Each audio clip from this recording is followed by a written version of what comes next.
Mengo n'olwalereze mu kulira omusango okuvunaanibwa abavubuka omwendo gwekuusa ku by'okusalimbira ku kkanisa eya Miracle Center Lubaga. Omu ku bavunaana Ssentongo Ligani n'olwaleero ayongedde okuwa obujulizi bwe mu maaso g'omulamuzi Adams Byalugaba ng'era ono abadde abuuzibwa omu ku bannamateeka baabwe Amufred Mwesigye ku bujulizi obwaweebwa oludda oluwaabi. Ono abuuziddwa oba ng'akkiriziganya n'obujulizi obwaweebwa Tumukunde Simon eyalaga nga bwe yali naye ssaako ne Magomo Sam n'abalala ku faamu ekiryandongo ekintu ky'atawakanyizza kyokka n'asambajja byayogera Tumukunde ono nti ye ne banne bwe bavunaanwa baaweebwa ensimbi ze baakolera ku faamu y'omusumba Robert Kayanja ekiryandongo.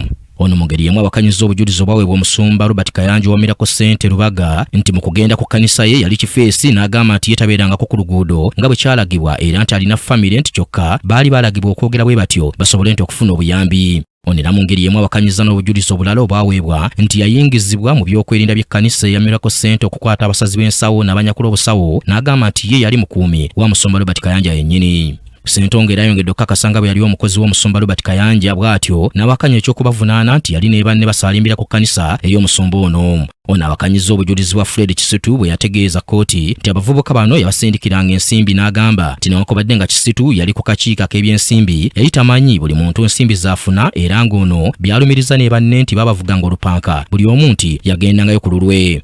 Ono era asabye omusumba Kayanja okulekera okuyingiza abasumba balala mu nsonga zino ng'agamba nti bo balumiriza ku by'okubasulika ennenge. Oluvannyuma omuwabi wa gavumenti Jonathan Mwaganya naye amusoyezza ebibuuzo. Ono amubuuzizza nti obanga obujulizi buno bwawadde yali yabubuulira ku bannamateeka be mu kusooka n'agamba nti kino yakikola newankubadde ng'alaze nga tajjukira bulungi kiseera ki ddala kino lwe kyaliwo. Mwaganya era abuuzizza Ssentongo ku byalumiriza nti Kayanja yamuyita gye batayita ssaako n'okumulagira okutta abantu nti obanga nabyo yabibuulira ku bannamateeka be ng'era mu kwanukula ategeezezza nti yabibabuulirako era nga wanagasseeko nti bingi ne byatayogedde. Ssentongo abulidde kkooti nga bwe yavugibwa olupanko okuva mu mwaka gwa 2019 okutuuka mu mwaka ogwa 2020. Mwaganya era amubuuzizza ku nkolagana gy'alina n'omusumba Jackson Ssenyonga bw'amulaza ebifaananyi eby'omusumba ono ne bannamateeka be nga wabula Ssentongo mu kwanukula ategeezezza nga batasinkanangako ku musumba ono era n'agamba nti ebifaananyi ebimulagiddwa ebirabira ku TV mu mawulire nga musumba Ssenyonga ali ne bannamateeka abo mu kitongole kya UCC bwe baali bagenzeeyo ku by'omusango gwawaabwa omusumba Robert Kayanja yennyini.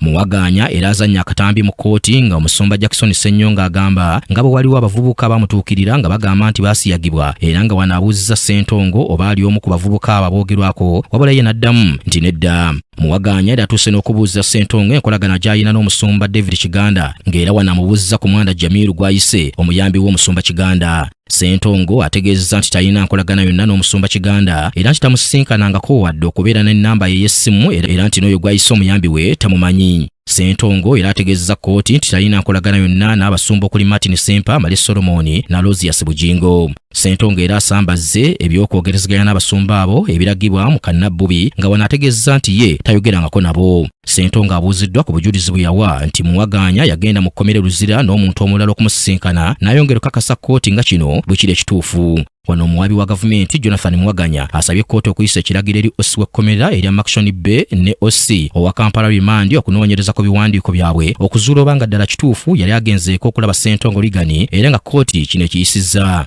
Oluvannyuma kkooti ewadde ensala yaayo mu kusaba kw'oludda oluwaabi mwe lwali lwagalira kkooti eno okukkiriza okuleeta akulira ebya forensic mu poliisi oba mukama w'omukugu Enoch Kanene yakola alipoota ya poliisi ajje mu kkooti eno atangaza oba ddala kikkirizibwa omukugu okwogerezeganya n'abantu abalala bali mu musango nga bwe balumiriza nti Kanene kino yakikola wabula kino kkooti ekigaanye. Omusango kkooti egongezzayo kutuuka ng'ennaku z'omwezi 16 omwezi guno. Nga tuvuddeyo eyo